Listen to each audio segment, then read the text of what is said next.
ভাই কি করতেছেন ভাই? উনি কি হয় আপনার? ভাই আমার স্ত্রী হয়।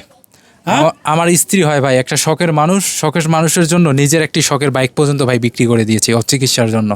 মানে আপনার শখের স্ত্রীর জন্য আপনার শখের বাইক বিক্রি করে দিচ্ছেন? হ্যাঁ ভাই, সব কিছুই বিক্রি করে আজ আমি নিঃস্ব একবারেই। আয় হায়, কি বলেন? কি হয়েছিল ঘটনাটা কি একটু বলুন তো? ওনাকে কেন কোলে নিতে হয়েছে আপনার? ভাই ওনার নাভি থেকে 2 পা একবারেই অবকে এটা হয়েছে ওর। আচ্ছা আচ্ছা, আপনাদের বিয়েটা কিভাবে হলো? আমাদের বিয়েটা হয়েছে পারিবারিক থেকে, আমাদের সাংসারিক বাবা মাই দিয়েছে ওর সাথে আমার বিয়েটার 10 বছর আমাদের অতিক্রম করেছি, কিন্তু হঠাৎ করে 7 মাস আগে ওর জ্বর থেকে 2 পা কন্ট্রোল হারিয়ে ফেলে। আচ্ছা আচ্ছা, তো এইভাবে আপনার শখের স্ত্রীকে কোলে নিয়ে কতদিন আপনি যে সংগ্রাম করছেন? আমি গত 7 মাস থেকে 7 মাস প্লাস সংগ্রাম করতেছি এইভাবে ওকে নিয়ে। 7 মাস প্লাস সংগ্রাম করে যাচ্ছেন, কোনো ফলাফল? ফলাফল বলতে একবারেই জিরো বলতে কন্ট্রোল এসেছে, আর বসার ব্যালেন্সটা এসেছে। ডাক্তার বলেছে এখন ভালোভাবে ও চিকিৎসা করতে পারলে হয়তো আরও ইমপ্রুভ করবে সামনের দিকে। আচ্ছা, আমরা একটু আপনার কষ্ট হচ্ছে ওনাকে কোলে রাখতে? হ্যাঁ অবশ্যই অনেক কষ্ট হচ্ছে, কারণ এইভাবে তো আমার প্রতিদিন করতে হয়, আজকে যে শেষ তা না, আমার প্রতিদিন এভাবে ওকে কোলে করে নিতেই হয়। বোন, এই যে আপনার স্বামী আপনাকে এভাবে কোলে করে এদিক ওদিক যাচ্ছে বা আপনার সেবায় নিয়োজিত, আপনি স্ত্রী হিসেবে আপনি একটু বলবেন, আপনার কাছে একটু জিজ্ঞেস করুন। আমার অনেক খারাপ লাগে।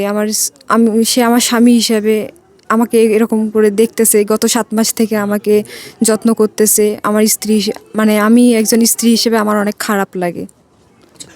এরকম স্ত্রী যদি একটু বসেন ভাই, যেহেতু আপনার কষ্ট হচ্ছে আমরা একটু বসায় নিচ্ছি। আমি একটু আপনাকে জিজ্ঞেস করব বোন, স্বামী একটা স্ত্রীর একজন পার্ট বা স্ত্রীর স্বামীর একটি পার্ট, তাই না? জি। কিন্তু আপনার স্বামী দেখলাম আমরা 7 মাস যাবৎ আপনার সঙ্গে যেভাবে আছে বা লেগে আছে আপনার সুস্থতার জন্য, সে দিনরাত কান্না করছে, মানে এই বিষয়টা আপনি কীভাবে দেখছেন? আমার স্বামী আমাকে অনেক ভালোবাসে, আমিও তাকে অনেক ভালোবাসি। সে আমাকে কথা দিছে যে আমি কখনো, তুমি যেরকমই হও না কেন, আমি কখনো তোমাকে ছেড়ে যাব না, তুমি এটা আমার উপরে বিশ্বাস করতে পারো। আমি সেই বিশ্বাসে আমার স্বামীর কাছে আসি। বা এখন আমি থাকলেও কিছু না, না থাকলেও কিছু না ভাই। আমার স্বামী যদি আমাকে ফালায় দেয়, আমার যাওয়ার কোনো জায়গা নেই।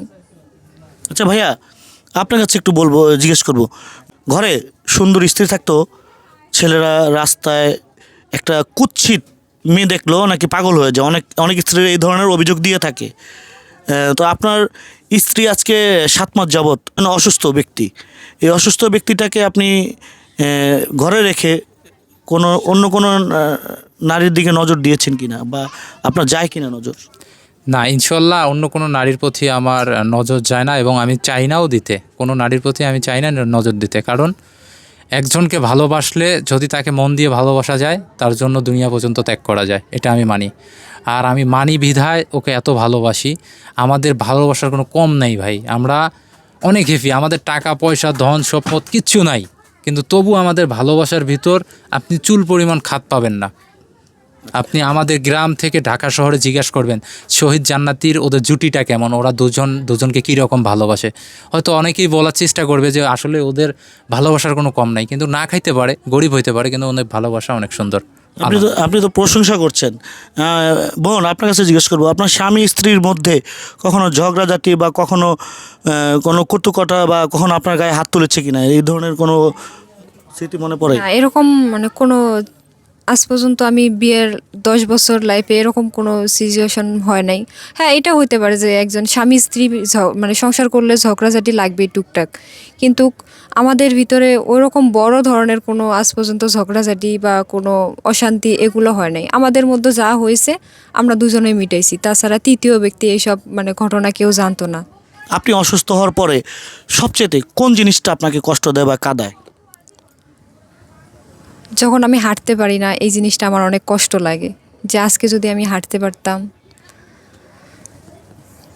হাঁটতে পারলে কি করতেন একটু বলবেন?